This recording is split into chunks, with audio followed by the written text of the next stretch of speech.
There we go. That has begun. And so the first consent statement that you would fill out if we were in person is, I voluntarily agree to participate in this study, yes or no? Yes. Yes. You've agreed to be audio recorded? Yes. Do you agree to be contacted for follow-up research is one part, and then the other part is for getting materials. They don't have to be together. So follow-up, yes, that's fine. Okay. Follow-up research would be if I wanted to do another interview or clarify anything. If I am able to physically move around and do some of the interviews, what I might try and do is double that with meeting up. Maybe do a focus group with activists. We'll see how that all pans out. Okay, so I'm going to say oral consent in the signature line, and I will date it 29th. 29th, is that today?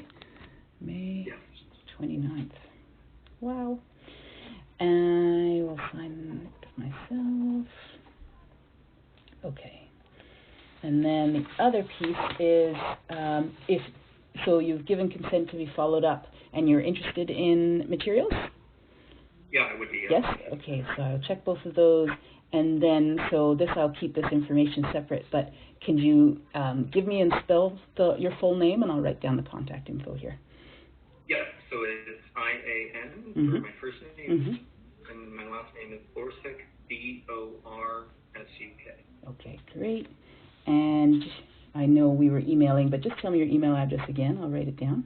Yep, so it's my first name, middle initial, and last name. So it's Ian C. Borsuk at gmail.com. Okay. And do you use Facebook? Yes. Would that be another potential place to contact you? Yeah. Same name? Yep. Okay. I noticed you have a website also, so you'll probably be easier to find. And to be honest, the activists will be easier to find than the homeless young people. This sort of taking of multiple points of contact has really developed after my research with homeless youth who are harder to find. Would you be willing to share a phone number? Yeah, so it's 905 515 7956. So 905-515-7956. Yeah. Great. Okay, thank you.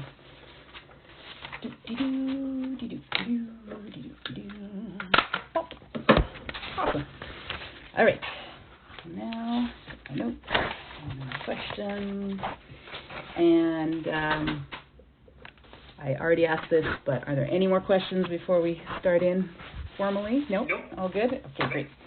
I'll take notes in my red pen. It'll be great. And the recording will be going. Okay, good. So, I do not have to work all day again. No. That's my son. Yeah. COVID.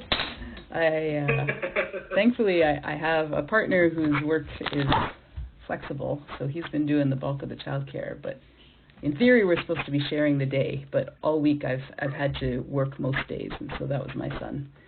Yesterday, I told him we would spend the afternoon together, so we will after we're done. Okay. First question is actually not on the list, but should be, which is, how old are you? I'm 29. 29, okay.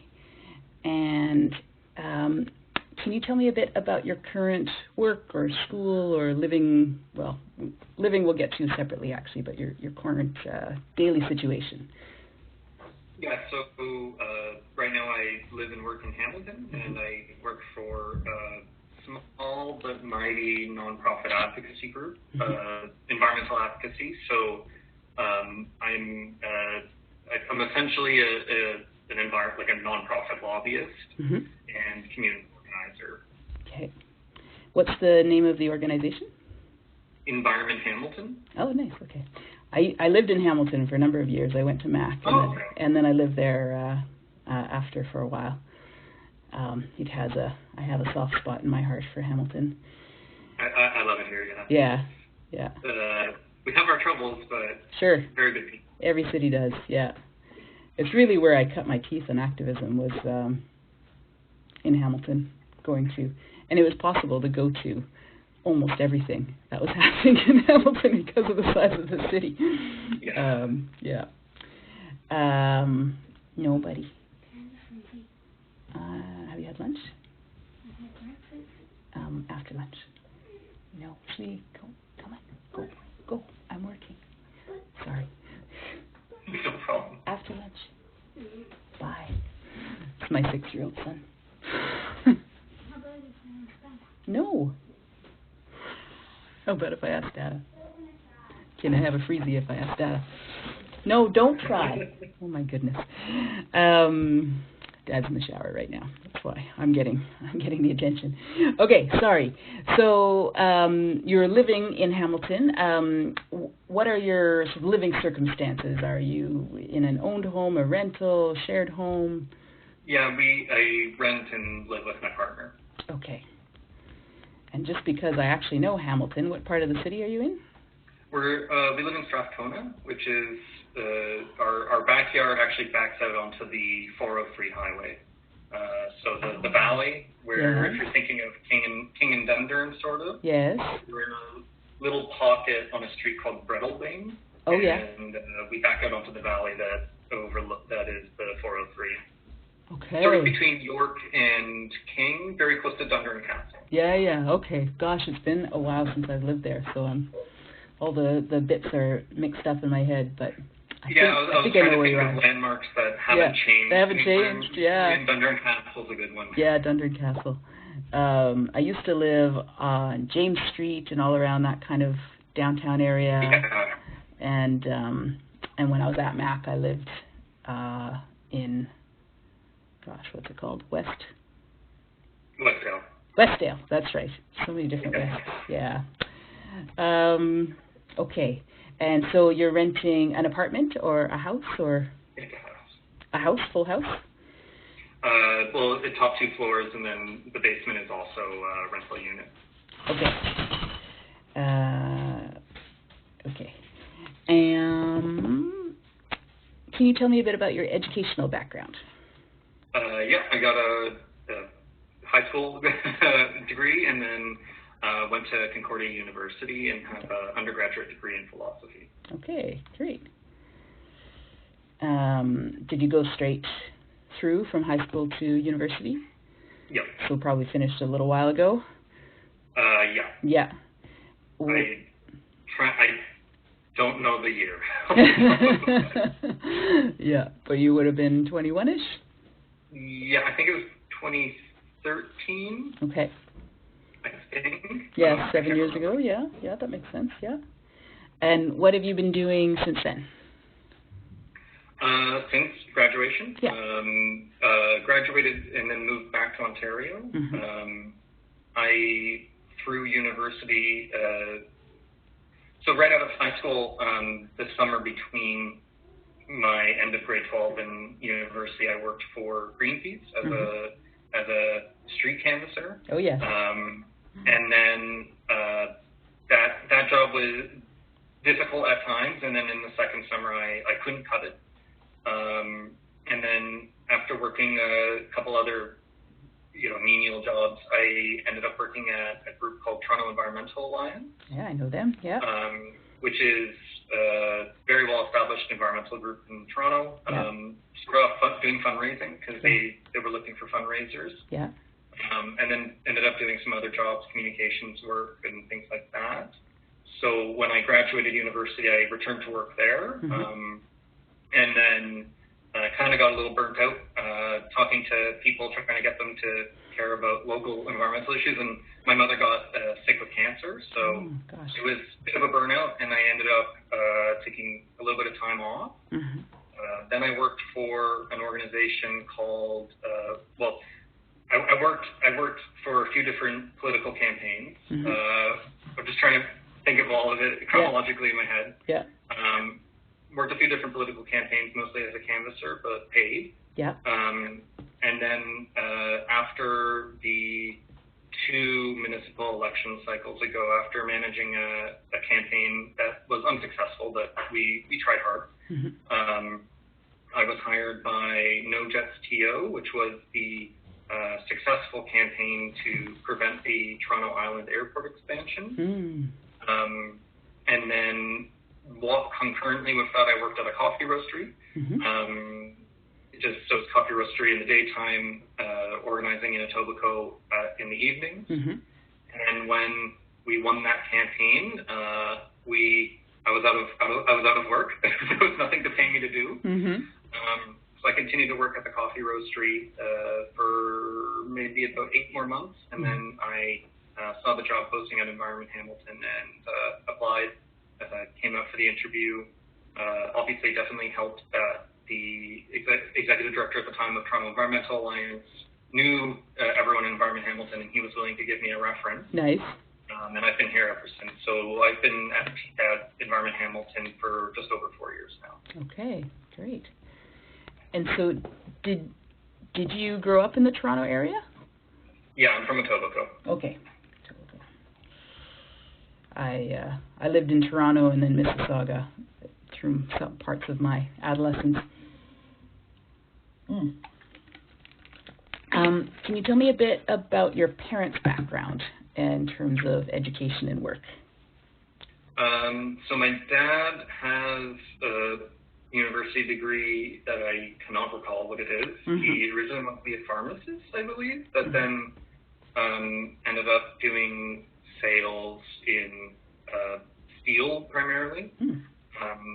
His parents were Ukrainian immigrants, and so I guess first generation Canadian. And then on my mother's side, she has a history degree from University of Windsor. I'm pretty sure. My dad went to U of T. Okay. And then, I hazard a guess that my mom was a stockbroker for a period of time and then office administrator.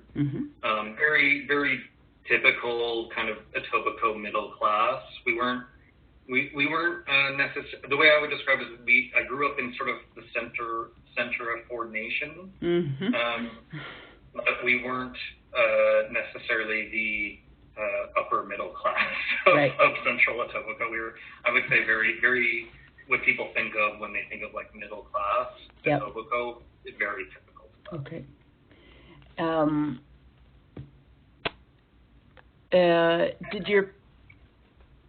This is not a formal question, but that is a little bit what I'm curious about, which is about parents, like kind of political leanings. You talked about growing up in Ford Nation, which, how did their politics manifest? My parents would probably be best described when I was growing up as small L liberals.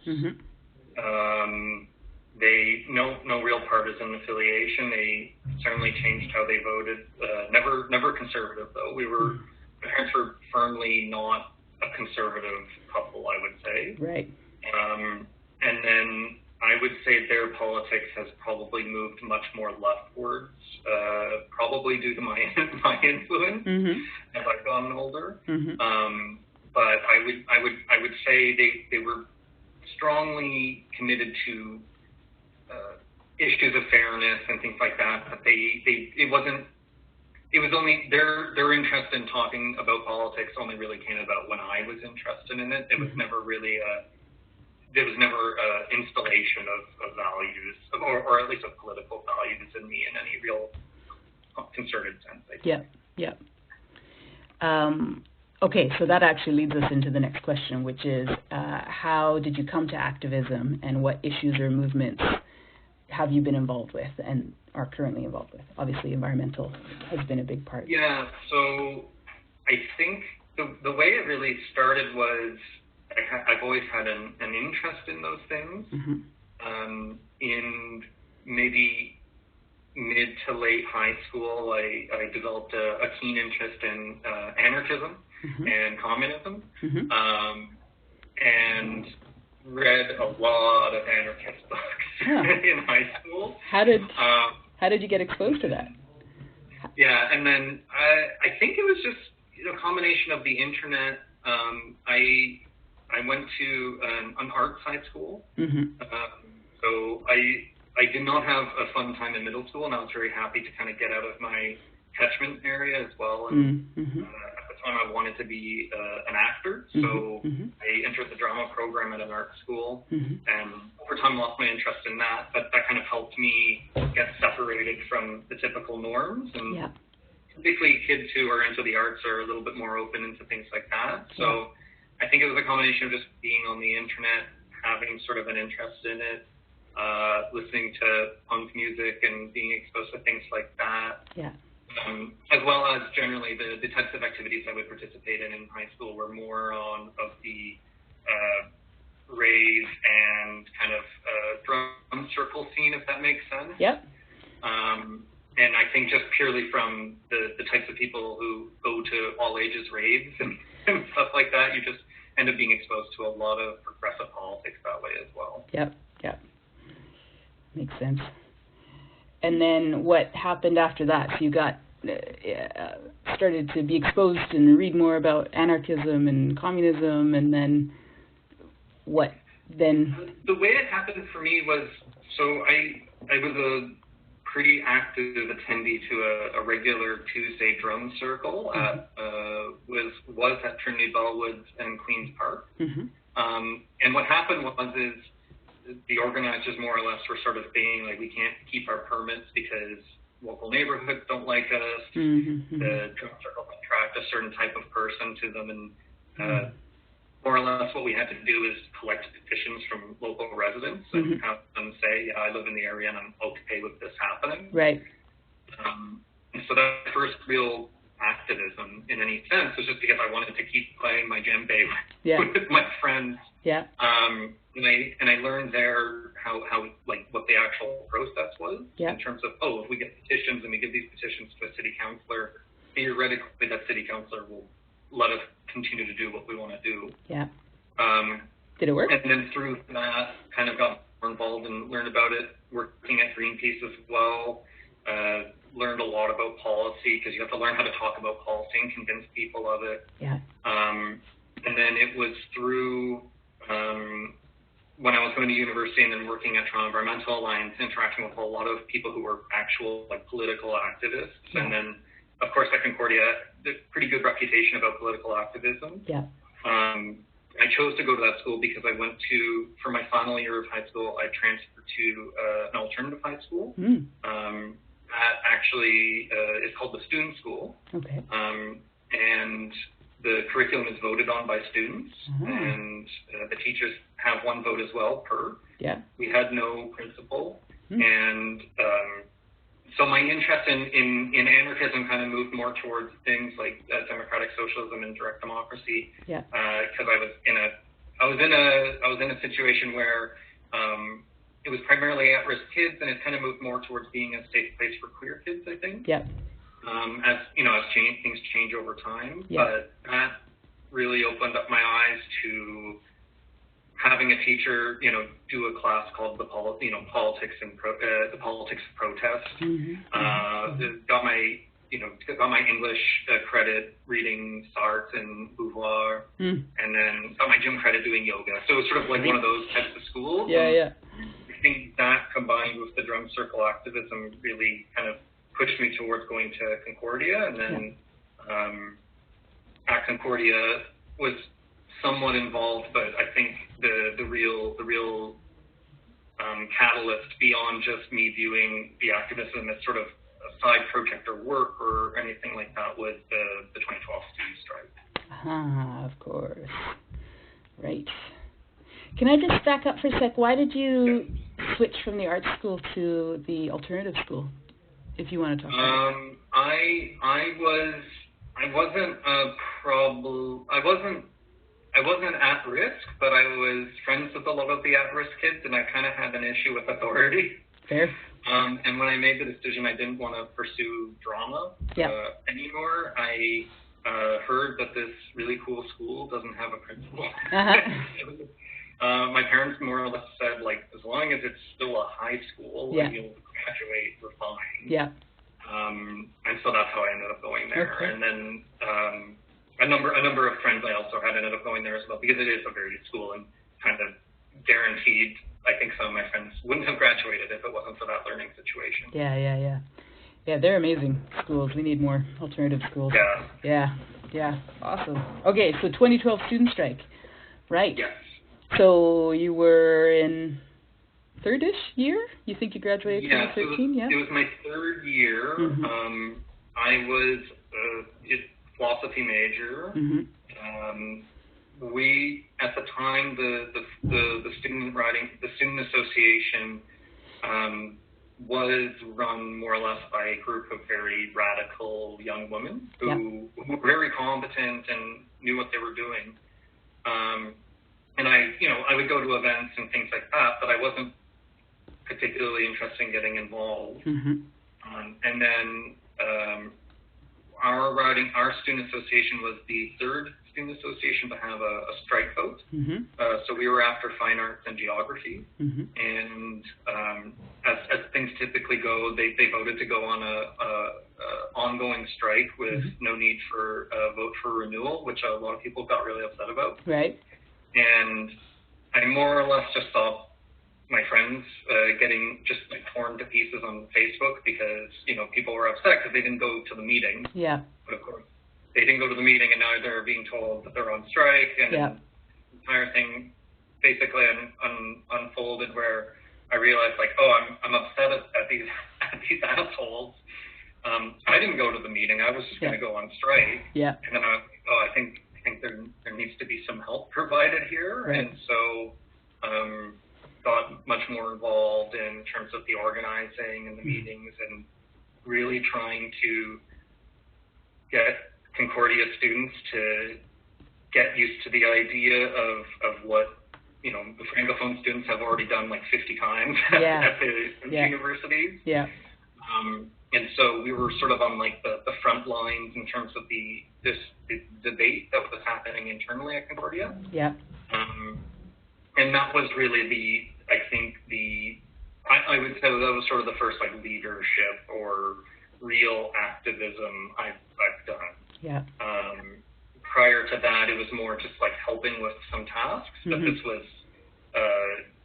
actually trying to make arguments and convince people to do things and things like that. Yeah. What a great politicizing experience. And so, well, actually, no, I think I want to, if it's okay, to hear then what happened after that. So then you finished university, well, student strike happened, hugely successful. I mean, from the outside anyways, I know it's a mix, but, and then what, in terms of your activism and your trajectory after that, you obviously stayed involved. So that was in my third year. So after that, I joined student government as the internal rep, and we successfully ensured that no philosophy student failed their term, which was a pretty good thing. I mean, not every student association was able to claim that, so we were very happy with that. We were able to convince professors to not fail students. Yep. And then after that, continued to be involved in issues to do with Toronto Environmental Alliance, local environmental issues. And then it was just before the municipal election where I ended up kind of stumbling into managing a candidate's campaign that I took an interest in joining the NDP. Yep. Where I had been hired to canvass for NPP Jonah Shine, who ended up losing that election back when Kathleen won her majority. And then shortly after that, I canvassed for Joe Cressy, who's now a city councillor, but he was running for the NDP to replace Olivia Chow when she took her seat to run for mayor. And so I had met some folks working on those campaigns, especially the Joe Cressy by-election campaign, because it was a by-election. There was people from all over the country coming in to try to retain that seat and keep it. And there was some really good people, but there was also, it was interesting because I met a lot of people who agreed with my criticisms of the party, which I didn't necessarily expect as much as I did. And then I ended up emailing my local riding association, which was Etobicoke Lakeshore at the time, and the secretary of the riding association, who is now a very good friend of mine, Tim, who was actually a rave DJ and DJ'd at raves I went to in high school. More or less like recruited me into the riding association. Okay. Because we both agreed that we were riding what we were never really going to win, so we could at least try to push the party. Right. And at this point, I was very convinced that that internal party activism was probably the way to go in terms of pushing the NDP in a position I wanted it to be. So this at the time, I was very sorry. This is provincial NDP. At the time, I was very convinced that proportional representation was like the be all to end all, and so I was that was a motivating factor. Okay. I'm sorry to interrupt. I just wanted to clarify. It's the provincial NDP we're talking about, right? Or federal? So in that riding association, it was both federal and provincial. They had a joint riding association. Okay. Some riding associations they have them separate. This was a case where it was a joint one. Okay. And sorry, and because I interrupted, so one of your concerns was that the push for proportional representation was insufficient? Was that? That I thought the push for proportional representation was very important. Yes. And I saw the NDP as the most likely way of getting that done. Yes. And then as I've remained in the party to this day, I now see other things that are insufficient in the party and I want to change. Right. And I'm skeptical of party politics, but I'm still active in it. Yep, fair. Yeah, okay. Cool. So you may have already kind of touched on this, but what would you say have been the most important influences in your activism? I would really say it's the student school was a major influence to me in terms of the student strike. The student. Well, my last high school I went to. Oh, the alternative school, student school, right. Yeah. Yes, the alternative school. And so having adult teachers teach me about political movements and activism and protest, and then explicitly be like, and your political opinion matters. Yeah. I think was a huge turning point for me in a lot of ways, where I really learned that if you want to get something done, it was being at that school kind of got me over the feeling of, I don't know what I'm doing. Yeah. Someone who knows what they're doing should handle this. That's when I sort of realized, there's just no one doing this. If you don't do it, it won't get done. And I think that was the big motivating factor for me. And then everything kind of built off of that. Say that was sort of the big catalyst for me, was going to that school for a year. Yeah. Really opened my eyes up to what is possible. Yeah. And so I just want to dwell on that for a minute, because so there would have been, and you mentioned like at-risk students, queer students, at risk in a different way, but like often homeless or almost homeless, precariously housed youth also end up in the alternative schools as kind of a last step. Were those amongst your classmates, and did you see them absorbing? You can't necessarily say, but did it feel as if that was a kind of shared understanding amongst all of the classmates around the importance of getting involved and understanding politics, or was there divisions? I think there was definitely, it was on a scale. Yeah. So when I say I'm from Ford Nation, I believe it was Krista Ford, actually. So Doug Ford's daughter, who ended up playing football, actually attended the student school briefly, because it kind of developed a reputation of being easy. Okay. In that you were given a lot of leeway at the time. You could skip 10 classes, and then you would only have to explain your absence for 11 plus. Yep. However, the flip side of that is that there were students there where this was their last chance to graduate before they are completely aged out of the system. Yeah. I would say a lot of us it was a very clear understanding across the majority of the students there that there was things inherently wrong with society, and that injustice exists and was impacting all of us in different ways. Yeah. But the way that the student school and the way the teachers really functioned there at the time, especially, there was never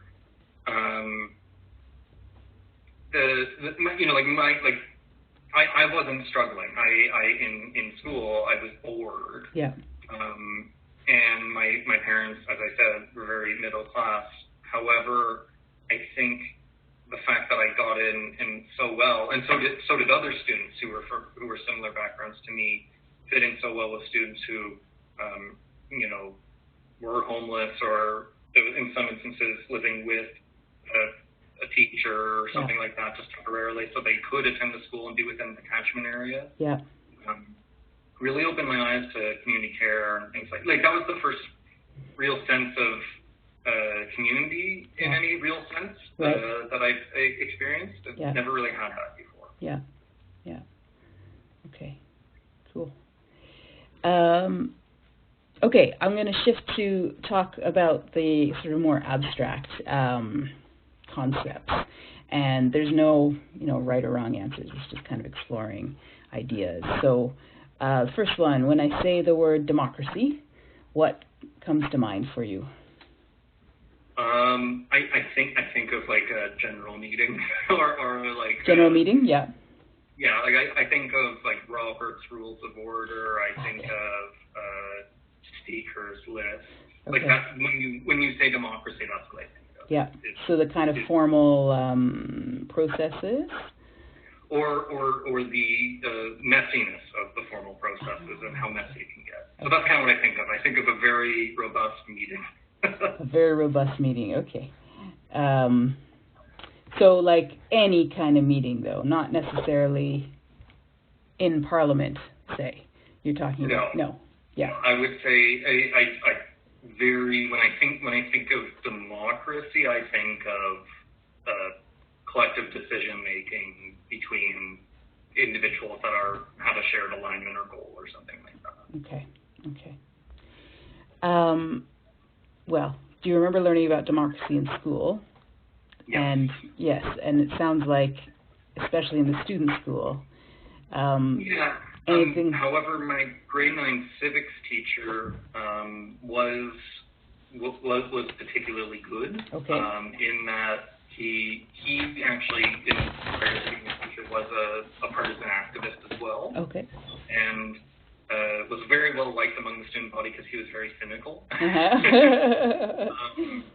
And so I think I kind of had a little leg up as well in that sense of my understanding in terms of having someone teach civics, and it wasn't just these are the levels of government, but he'd be like, and this is how people operate in that level of government and all that. So I think my education was probably more unique in that sense, purely because of the teacher. Yeah.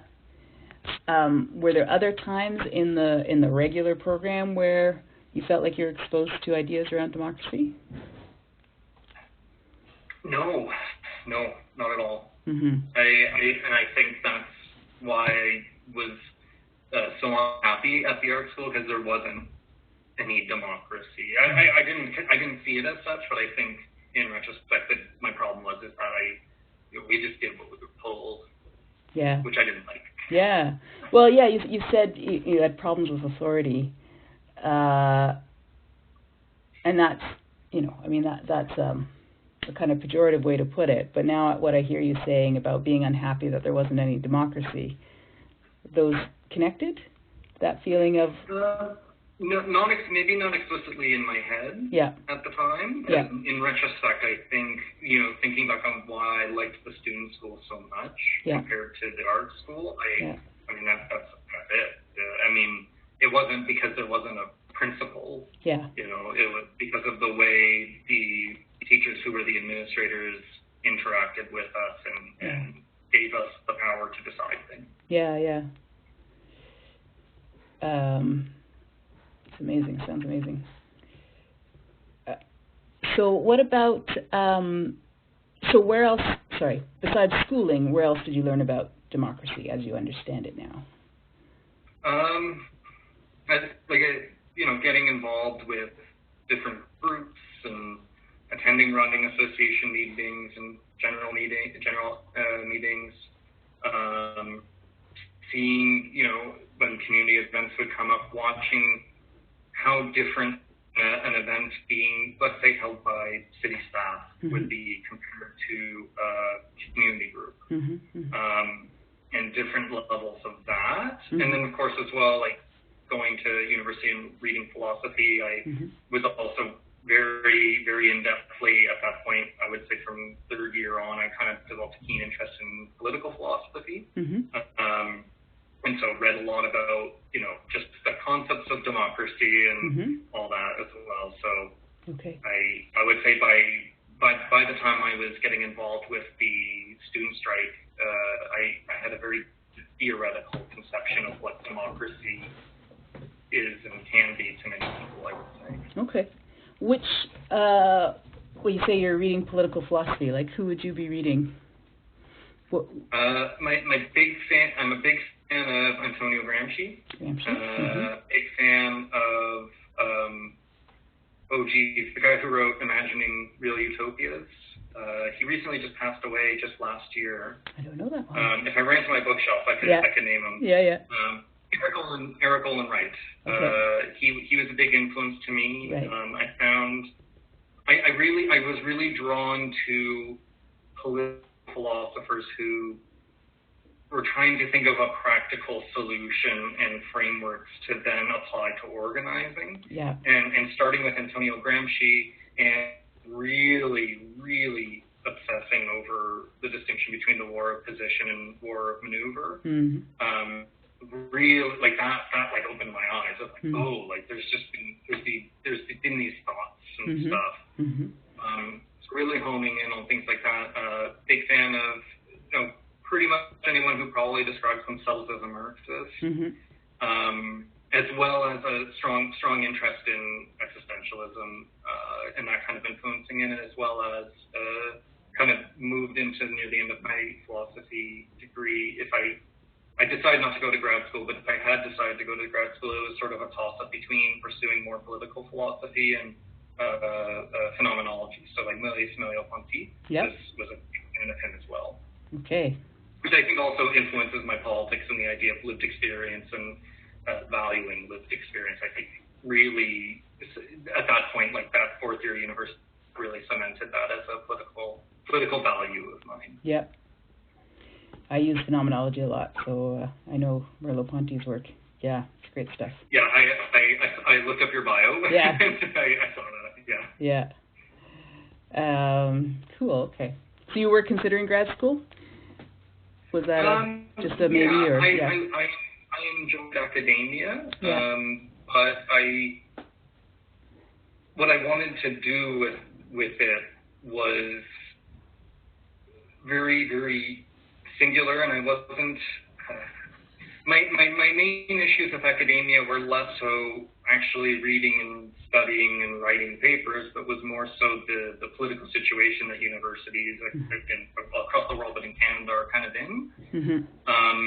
And I got a little disenfranchised, and I decided to take a year off. And over that year, it became very clear to me that I didn't want to return. And I still think about it every once in a while, but it was a tough decision to take that year off, and I'm glad I did. Yeah. Okay. All right. So, next question: do you feel as if Canada is democratic? Why or why not? A little.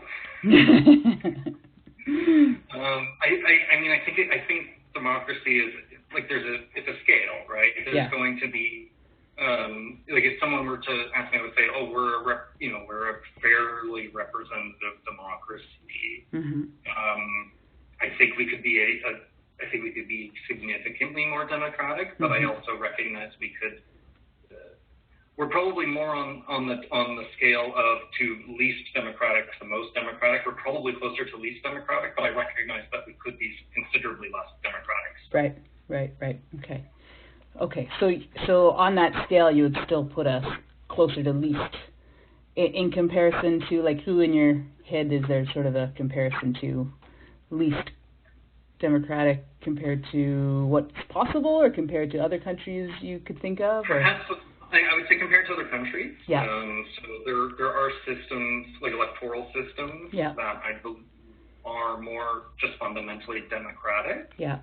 I think there's probably also other regions and countries that integrate democracy more into other aspects of life, so workplace democracy, things like that. So I don't just, when I think about, like, is Canada democratic, I don't just think of our electoral system. I also think of the fact that no one really has a democratic workplace. No one really has a democratic decision-making process for local government. I've been a municipal advocate for a while, and I don't think the municipal democracy really exists in any real sense. And then of course, like, at the same time, like, I do recognize that there are countries that are significantly less democratic by those measures as well, both electorally and not. So right. I mean, just on the scale, the U.S. would be less democratic than Canada, but I would probably consider Spain to be slightly more democratic. But I very much try to frame things in terms of what is possible, or what I believe is possible, and not just what it already exists. Right. Yeah. So I want to ask kind of the same set of questions about citizenship. So when I say the word citizenship, what comes to mind? The agreed upon legal framework in which someone belongs to a national country. I think that's I've read these questions before, and I don't know if I have a satisfying answer to it. It's okay. Actually, it's really just yeah. And where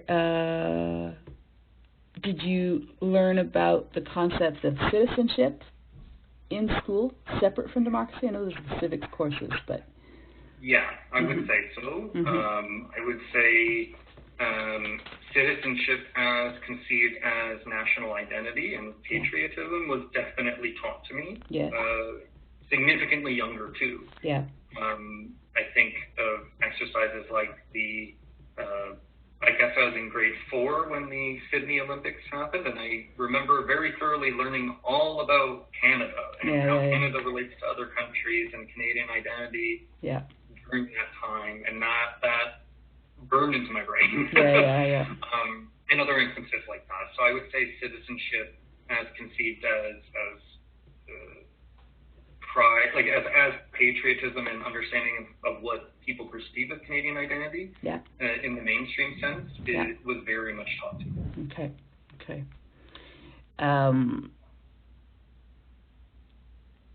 So where else have you, besides schooling, where else have you learned about the concept of citizenship? Outside of schooling, don't think I've learned anything about it. I definitely think I kind of learned more about concepts of local belonging and community citizenship, but I don't know, other than developing more of a belief that national citizenship as conceived as I learned about it is sort of a fake concept, in my opinion. I've just kind of grown further apart from that concept as I get older, as opposed to, I don't think I've learned more about what it means to be a citizen of Canada in any real sense in terms of how it was taught to me as a child. I definitely think I've developed a sense of responsibility as someone who is legally a Canadian citizen, and I live here, and I don't plan on moving from Canada anytime soon. And I developed a strong sense of responsibility to make things better and use that legal position I have to the purpose of relieving oppression and suffering, I guess, and fixing things that and things like that. But I mean, like as the more and more I learn about colonialism, which really, you kind of learn a little bit about Esther growing up, especially since graduating university. And here in Hamilton, like we're so close to Six Nations, so there's a lot more learning opportunities in that sense. I would say, I don't want to say like I have a more nuanced perception of citizenship than I did, but I definitely have a more complicated relationship to it. Yeah. Do you feel as if you are a citizen in Canada, and what does that feel like? I know I am. I don't know if it's a feeling. Okay. I think because of I would say the only time I ever really feel a citizen of Canada is when I feel instances of shame and embarrassment. And that's sort of like a kind of building off of like the feeling of responsibility that I have and have developed. But I haven't felt pride or any of the more typical kind of feelings associated with citizenship and recognition of citizenship in a very long time, or if ever in my adult life. Yeah. Okay. Do you feel as if you are seen as a citizen of Canada by others, by anyone in general, and also by people in power like politicians or the media, but also general public? Yeah, I do. I just think those in power and those who conceive of what that means maybe just have a different idea of what that is than I do. Yeah. And I definitely feel citizenship also in a lot of cases when it comes to issues of power and social power, both like, in terms of media as well. As someone who doesn't own property, I definitely feel citizenship isn't all of what makes someone a full unit in our electoral democracy as conceived by those in power. So that owning property marks you as a different kind of citizen? Is that a fair paraphrase, or? Yeah. And not just and again, it's like sort of on a scale as well, where I think as someone who probably has a more respectable job, at least to some, someone who I dress fairly normally, I guess. I'm active, I contribute. Like people see me as contributing, I think. Yeah. I think that maybe to some people they don't care about the property ownership, but I think maybe to a lot of others, I'm still just like a renter activist, maybe. Right. So I wouldn't say it's not a universal perception. It's definitely very much on a scale for depending on who we're talking about. Yeah.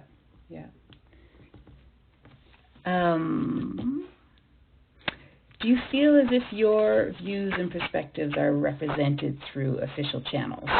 And again, I'm thinking of politicians and media specifically here. Yes, but not in any adequate sense. Okay.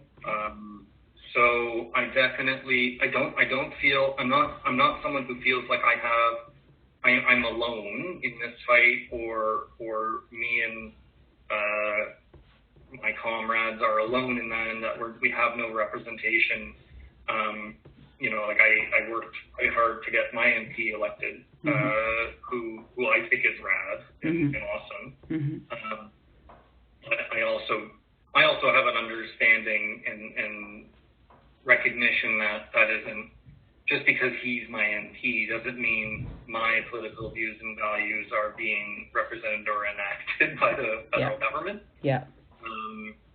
And at the same time, though, but I also think in terms of media as well, I think I am getting more representation in that sense. I would say especially in the last decade.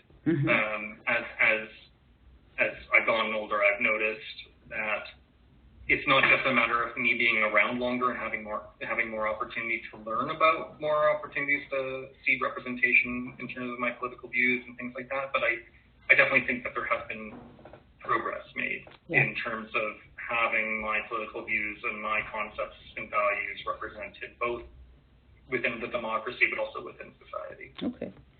Could you name some examples of seeing that representation shifting over time? What sorts of issues do you see actually showing up more? I really think so. Like I became an environmental. Like I've been an environmentalist for a long time, and I've been very concerned about climate change. And in a lot of ways, I think it just always made sense to me that leftist politics and environmentalism go hand in hand. I see capitalism as inherently an unsustainable economic and political system, and I think really that's catching on in ways that didn't in the past. At least that's my feeling, and I think at least within Canada, for sure. I think in other historical contexts, definitely much more so. But I think within my lifetime, having someone like Matthew Green be my MP, who is willing to say the word socialism in Queen's Park, not in Queen's Park, but in Parliament, is good. I think media, there's been more opportunities for my values and my concept of citizenship to be represented.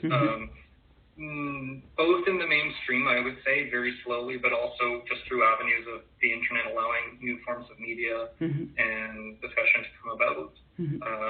I would say I'm seeing more of. Okay. Yeah. Cool. Did you vote in the last election? Yeah. And why? I was an employee of a political campaign. It felt weird to knock on doors day in and day out, telling people to vote and then not do it myself. Yeah. Now that said, I have worked for candidates and then not voted just because of the way things worked out. I don't think necessarily individual votes do matter. I have an understanding that it's better for me to convince 5 people to vote than for me to vote. Right. And so, it sounds silly, but I voted because I had the hour of free time to go over to my advanced polling location. Right. And I also wanted to ensure that the advanced polling location was following rules. Yeah. And I wanted to see for myself that the system was functioning in a way that I found adequate for as much as I can expect. And did you? No. I have an eternal struggle with Elections Ontario and Elections Canada on how poorly they train people. Where I have a full understanding that I know more just because I've been involved for so long. Yeah. But when I know about which ID I need to show and I know I'm on the list and someone's telling me I'm not on the list or the ID I brought in isn't valid, I get really frustrated. Yeah. So no, I had to firmly be like, well, no, I can vote today. Yeah. Oh wow. Do you intend to vote in future, and why or why not? Yeah. Same reason. I think it's a very minimal effort to take. Yeah. And I know I'm going to be doing more than that in future elections. And even if there's a point where I am not directly involved in an election, I think I will always vote just purely for the purpose of telling someone, yes, I will be voting. You don't have to contact me at the very least. Yeah, right. Just because I have that understanding at the very least, like if I do it, then I can say I've done it. But I don't have I don't have this magical perception of oh, I voted and I did it. But, I've done democracy today. Right. And so because I'm so much more active politically, I do just see it as one day. Yeah. You just do one thing you don't usually do. Right. Okay. What are the 3 most important issues that you think government ought to be dealing with right now? And do you think climate change? Yes. Income inequality and housing. Housing? Housing. That was pretty, yeah. And lack of housing. Yeah. So my partner, who you just saw briefly, Yeah. actually is moved to Hamilton a couple of years after me, and we did long distance for a bit, but Acorn Canada got word that she was moving to Hamilton, and she was well known as a good canvas manager and organizer, so they kind of scooped her up, and I've always thought housing has been a major issue because I have known and have friends who have experienced homelessness. Yeah. And then through her work and, thinking about the work that I do and really seeing them as two issues along with income inequality, where addressing all three at the same time is not only possible, but that's the only way you can address. Yeah. You can't address all three individually. They have to be a concerted effort together. Yeah. Do you feel as if the government is dealing with those issues? No. No. Or not in any sense that I find adequate. Okay. I definitely think there's individuals and efforts that are good, but I don't think it's adequate. Okay. This question's worded funny because it's meant for both groups. Clearly you have participated in public protests or demonstrations. Would you name some? I know there was a student strike, and talk about what they were like for you. Yeah, so I think I had attended a few protests and marches and things like that prior to the 2012 strike. So there was a climate march at one point in high school. There was a bunch of different demos in Montreal. The annual protest against police brutality that, while I was there, just became an excuse for the police to beat up people. And so I stopped going to that. But then the 2012 strike, where it was the largest demo in Quebec history, I perhaps foolishly volunteered to be a safety marshal. So me and a few others, we wore the vests and had mics in our ears and everything, and we were sort of the ones to look out for problems and report them and make sure everyone was safe. Yeah. And that was both incredibly inspiring, but it was also an absolute nightmare because there was also internal schisms within the student group. Near the end of it, there was a physical confrontation between two students who had very different political opinions about what needs to be done. And so it was at that moment I kind of we're living in Montreal and then seeing how extreme things can get there, because I think in Montreal there is much more of an inclination to be violent by the Montreal police. And then of course G20 happened, and I wasn't at G20, and if I was, I would have been probably thrown in a cage along with some friends. And so my experience of protest from that point forward became one of I became very cautious, and I have developed a bit of paranoia when it comes to protests that I've only just recently started to get over. I still get very nervous around police. Have you had any direct confrontations with police? I've managed to thankfully avoid confrontations with the police while participating in protests. But I have been arrested though in high school, and I have had unpleasant interactions with the police in a few different cities. Yeah. Okay. You don't have to tell me, but reasons for being arrested? Teenage delinquency. Okay. Things like drinking in a park. Right. Nearly caught for spray painting things I shouldn't have been spray painting. Right. Nothing I feel particularly proud to say. Right. I would say. Yeah. Things that kids do. Yes. Yeah. I would say. I don't have an instance of what my friend would call left-wing martyrdom. I haven't been arrested for my beliefs yet. Left-wing martyrdom. I like it. Yep.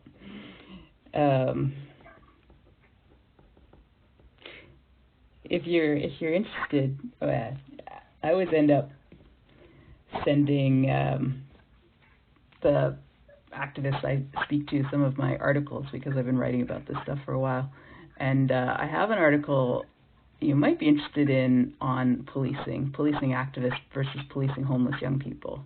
And it's, well, especially given that you've got the political philosophy stuff. It's just talking about the different.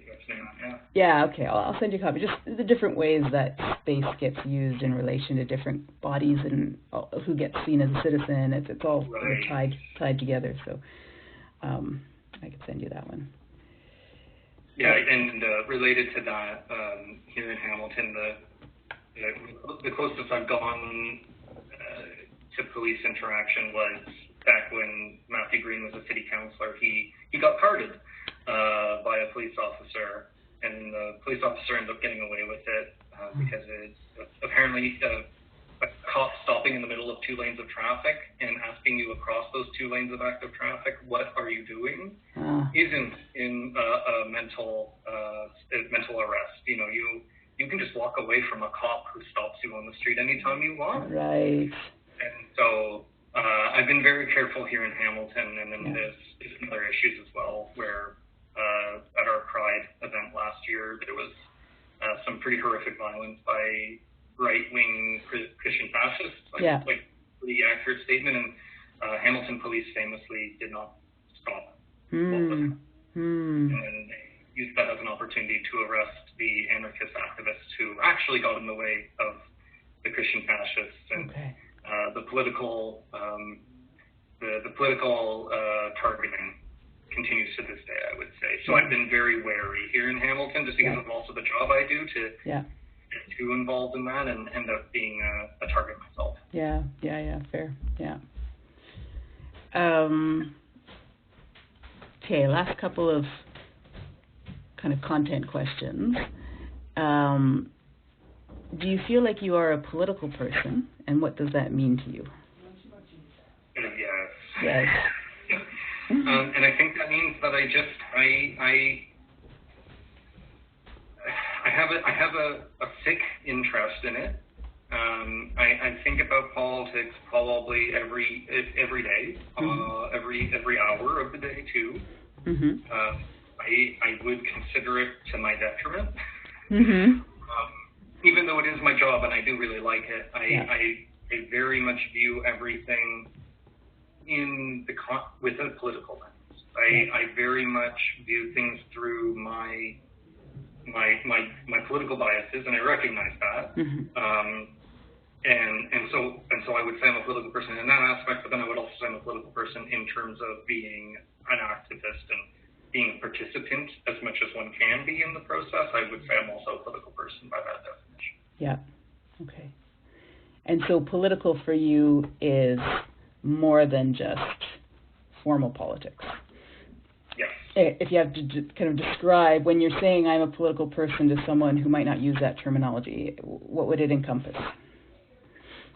I think it's about viewing society not as a group of individuals, but as a society, as a community, and collective decisions are made that impact the collective, whether it's done by the collective or not. And I think there is extreme importance at every level to ensure as many individuals as possible, if they want, have the ability to have equal say and have equal weight within the system, while at the same time not infringing on what are basic rights. And so I think that's how I would describe it. You know, if someone, I think of, some people wouldn't think of a neighborhood association as being a political entity, but I would. I would consider our grocery co-op as a political entity. Yeah. And also, but not our grocery co-op as a political entity. I think there needs to be a recognition that humans as a species are not an individualistic species, and that works to our benefit or not. But I think really being a person viewing how things function as being a result of collective decision making or decision making that lacked collective input. Okay. Cool. But still impacts the collective, the community. Yeah. Last question. Do you feel, well, you've already answered this, but I'll ask it again. Do you feel as if you contribute to your community, and what does that mean to you? Well, when you put it that way, I'm inclined to say no. I don't. Okay. Because I do regularly struggle with feelings of guilt of not doing enough, and I think I've had instances of contribution, but I wouldn't say, and I mean maybe no one really fits the description of someone who contributes to the community, but I don't think I am a consistent force of contribution. I think I just get lucky and I contribute sometimes. Probably more often than not, maybe, because I do try a lot, but I'm wary to say that I contribute to society in that kind of sense, in a consistent sense, because I think it is something you have to it's something you actively do, it's not something you are. Right. And so the word community in this case, you just use society. Does it feel that big? I think it could be when I think of community, I think of I don't know actually. I think it's maybe interchangeable, but I also think community is maybe more of a more local sense, more geographic, not necessarily geographic, but more beyond just overall Canadians and Hamiltonians. Like I think like someone in Ottawa or someone in Hamilton, like someone could say, oh, I'm a Hamiltonian, and someone else could say I'm a Hamiltonian, and they may one of them is saying, oh, I live in Hamilton, and the other one saying, I live in Hamilton and I participate in life in Hamilton. Right. Okay, cool. Another article I have that I've sent to a couple of folks,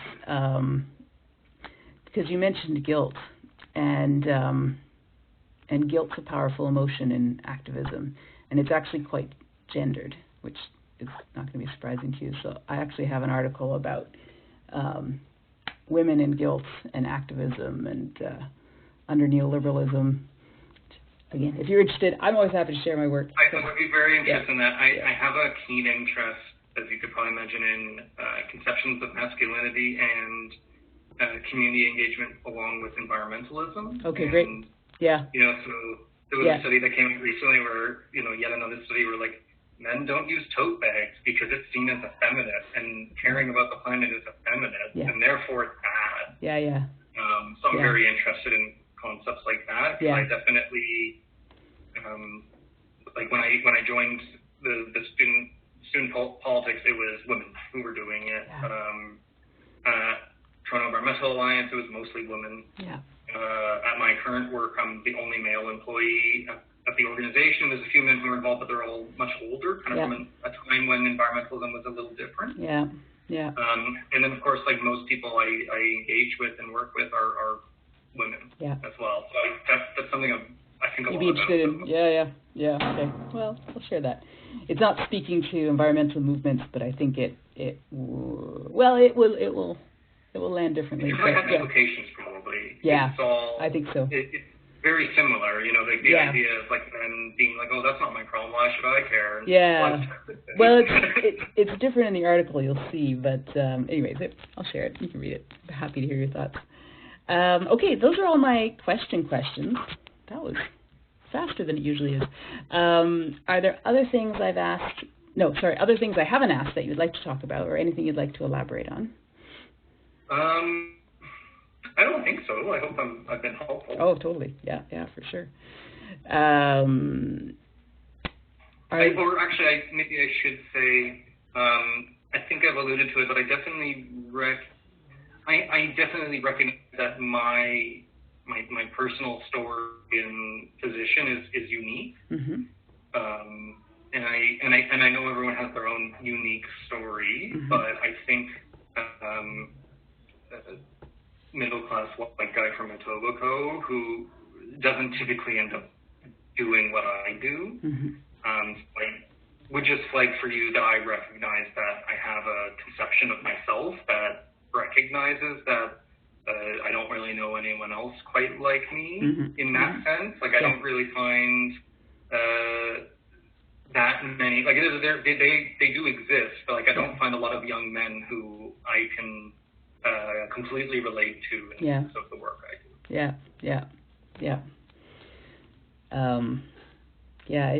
It is interesting, all the dynamics that go into who gets engaged and why not, and that's definitely part of what I'm interested in. Cool.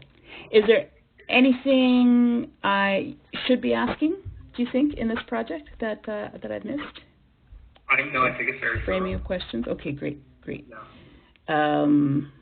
Awesome. Okay. That's it, because we already went over follow-up and follow-up interviews and receiving stuff. So I think that's it. Cool. Yeah. Well, oh, wait, no, one more.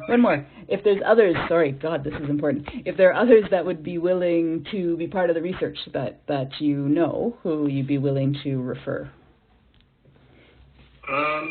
Yeah, potentially. I would have to check with them first, just myself. Yeah. But I would say there are definitely a few people who I think would be very interesting for you to talk to. Great. Yeah.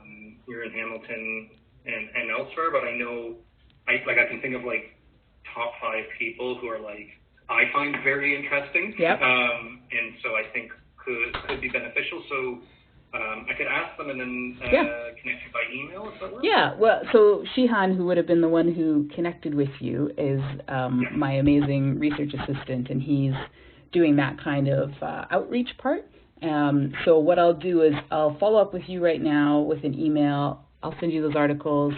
I'll CC Shihan and let him know that you have some potential people. You'll follow up with them, and great, he'll probably follow up with you if he doesn't hear from you. Okay, yeah, that makes sense? Yeah. Awesome. Great. Cool. Thanks so much, Ian. I really appreciate your time. Yeah. And, well, follow up with that email, and, we may be in touch again. And I look forward to reading those articles. Yeah, it's not going to be right away, but, the ones that are already written, yes, but the ones that come out of this research, that'll take a bit of time, but, yeah. Oh, no, yeah, for sure. Great. Yeah, great. Okay, thanks a lot. Enjoy your day. Have a good rest of your day. Yeah, bye.